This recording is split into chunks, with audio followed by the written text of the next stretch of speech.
Hello everyone. আমরা এই সেমিস্টারে তোমাদের জন্য ছোট্ট একটা গাইডলাইন রান করতে যাচ্ছি। গাইডলাইন বলতে একটা ব্যাচ আকারে। সো আমার প্লেলিস্ট আছে অ্যান্ড ইচ অ্যান্ড এভরি টপিকের উপর ইন ডিটেলস ভিডিওস অ্যাভেলেবল আমার প্লেলিস্টে। বাট স্টিল প্রত্যেক সেমিস্টারে আমাকে কয়েকজন হলেও নক করে যে, "ভাইয়া আমাকে একটু আলাদাভাবে দেখায় দেওয়া যায়, ভাইয়া আমাকে একটু আলাদাভাবে দেখায় দেওয়া যায়।" বাট আমার ওরকমভাবে সময় হয়ে ওঠেনি কজ আমার অনেক কনটেস্ট থাকে, হ্যাকাথন থাকে, একাডেমিক পড়াশোনা থাকে। বাট এই সেমিস্টারে আমার একটু একাডেমিক প্রেশার কম। সো আমি এবং আবু তালহা, ও হচ্ছে 3rd ইয়ারের স্টুডেন্ট। আমরা ২ জন মিলে একটা গাইডলাইন ব্যাচ আ রান করতে যাচ্ছি। এখন এখানে কি থাকবে? সো ইউজুয়ালি আমার প্লেলিস্টে তোমরা যদি একটু খেয়াল করে দেখো যে একটা জিনিস missing which is problem solving. So problem solving জিনিসটা মিসিং অ্যান্ড এই জিনিসটাই হচ্ছে সবথেকে ইম্পর্টেন্ট 220 কোর্সের জন্য। কজ এখানে আমাদের মিডে, কুইজে, ল্যাবে, ফাইনালে সব জায়গায় প্রবলেম সলভ করতে দেয়। সো দেখা যায় যে আমরা প্লেলিস্টে থিওরি পড়ি, টিচাররাও থিওরি পড়ায়, ইউটিউব থেকে থিওরি পড়ি, বাট নিজে থেকে ওই যে প্রবলেম সলভ করার যেই টেন্ডেন্সি ওইটা ক্রিয়েট হয়ে ওঠে না।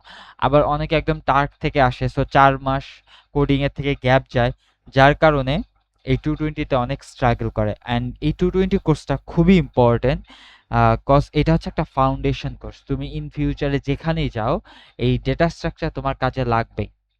অ্যান্ড তুমি যদি এই 220 তে ভালোভাবে নিজেকে ক্রিয়েট করতে না পারো কোডিংয়ে, তাহলে 221 এ যেয়ে তুমি সাফার করবা। 221 এ যখন ল্যাবে একদম কোড ফোর্সের স্টাইল র কোড তোমাকে করতে দেবে, সেখানে তুমি সাফার করবা কজ তুমি 220 তে ঠিকঠাক মতো প্রবলেম সলভ করে আসো নাই।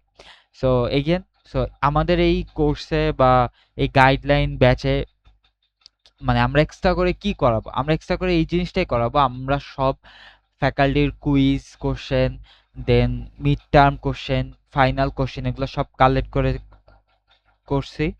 এগুলাই হচ্ছে তোমাদেরকে বারবার পড়াবো।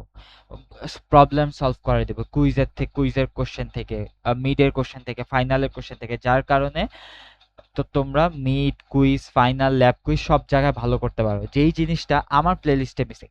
তুমি যদি আমার প্লেলিস্ট সম্পূর্ণ কমপ্লিট করে নিজে প্রবলেম সলভ বা ডাউট নিজে ক্লিয়ার করতে পারো, দ্যাটস ফাইন। বাট তোমার কাছে যদি মনে হয় যে না, আমার একটু 1 to 1 সেশন হইলে ভালো হইতো, আমি যদি একটু কোশ্চেন করতে পারতাম তাহলে আমার জন্য একটু ভালো হইতো। আমি যদি একটু বেশি একদম ইউনিভার্সিটি সেন্ট্রিক কোশ্চেনগুলা সলভ করতে পারতাম তাহলে আমার জন্য ভালো হতো। সো তোমার কাছে যদি এই জিনিসটা ফিল হয় যে আমি মিডের আগে প্রিভিয়াস মিডের কোশ্চেন, দেন কুইজে আসা স্যারদের কোশ্চেন, ল্যাবের কোশ্চেনগুলো যদি একটু সলভ করে যেতে পারতাম তাহলে আমার ভালো হতো। ফাইনালের আগেও সেম জিনিস। সো এগেন, যদি তোমার কাছে এই জিনিসটা ফিল হয় তাহলে তুমি জয়েন করতে পারো। আমি এই ভিডিওর নিচে একটা ফর্মে লিঙ্ক দিয়ে দেবো, যারা ইন্টারেস্টেড তারা জয়েন করতে পারো।